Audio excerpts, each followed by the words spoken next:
आदरणीय प्रिंसिपल साहब, अध्यक्ष महोदय, प्रिय साथियों, छात्र एवं छात्राओं, मैं भी प्रशंसा उस ईश्वर के लिए जिसने इस कायनात को बनाया है, वो दो जहां का मालिक जिसने सृष्टि का रचना की है।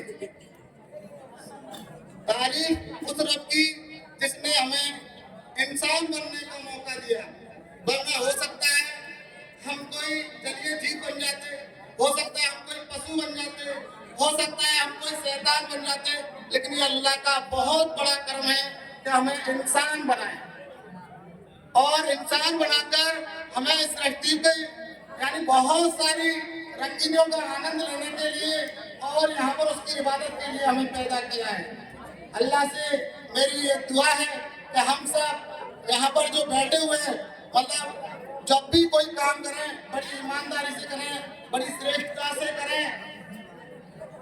कुरान में पहला जो मंत्र आया है, पहली जो आयत आई है, उसका नाम है इक़रा बिस्मि रब्बिकल लज़ी खलक़, यानी पढ़ अपने रब के नाम से जिसने तुम्हें शिक्षा दी, जिसने तुम्हें इल्म सिखाया।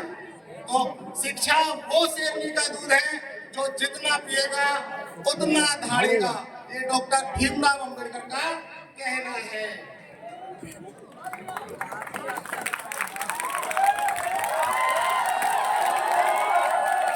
मैं लड़कों से कहना चाहता हूँ, अगर बाज की तरह उड़ान भरनी है तो तितलियों का सहारा छोड़ दो।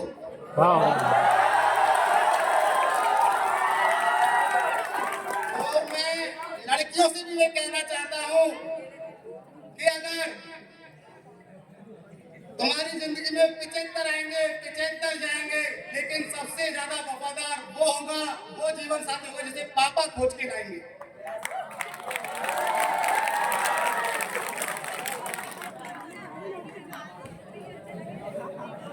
अब अगर मैं थोड़ी सी माँ बाप के ऊपर भी एक शायरी कर लेता हूँ, जो बहुत सारे ऐसे हैं जो माँ बाप पर हाथ उठा देते हैं, माँ बाप को आंखें दिखा के बात करते हैं, ये नहीं सोचते कि ये हमारी जगत जननी है। कहते हैं आंखें खराब हो गई औलाद पालकर, आंखें खराब हो गई औलाद पालकर, अब बच्चे बात करते हैं आंखें निकाल कर, और जीते जी जिस बाप का चश्मा न ला सके, आज मरने के बाद रखते हैं चश्मा संभाल कर।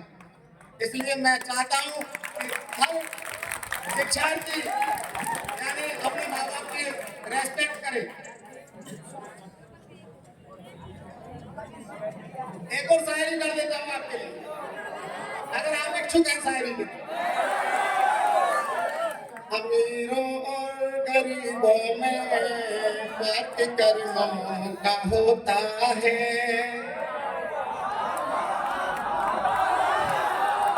अमीरों और गरीबों में बात करना का होता है। जन्म के वक्त तो दोनों कोरोना से होता है, अमीरों को नहीं देता वो मौका हमको देता है, उसी का नाम होता है जो अपने दम पे बनता है।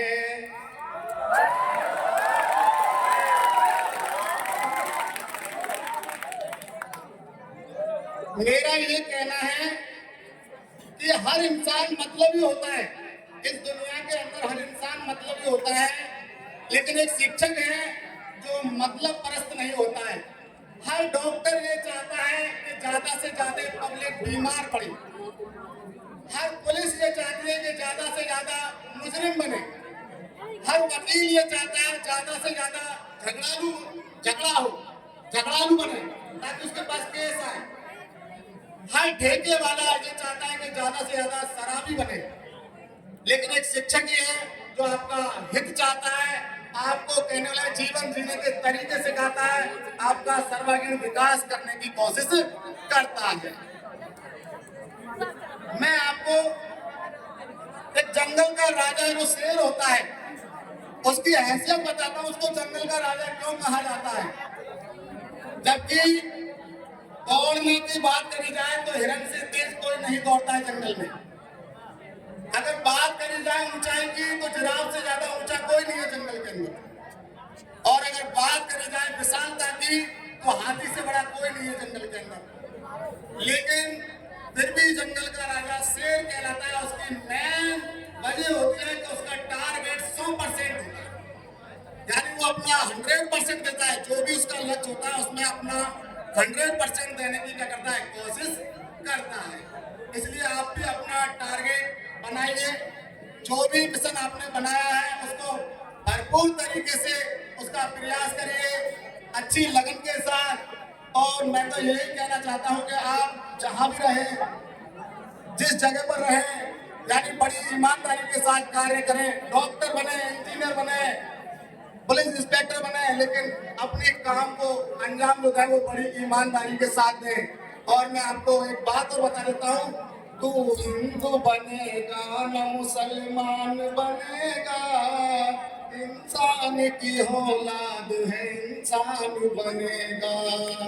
यानी हमको इंसान बनना है पहले, हिंदू मुसलमान बाद में है और इंसान सबसे पहले। इंसानियत जिंदा होनी चाहिए।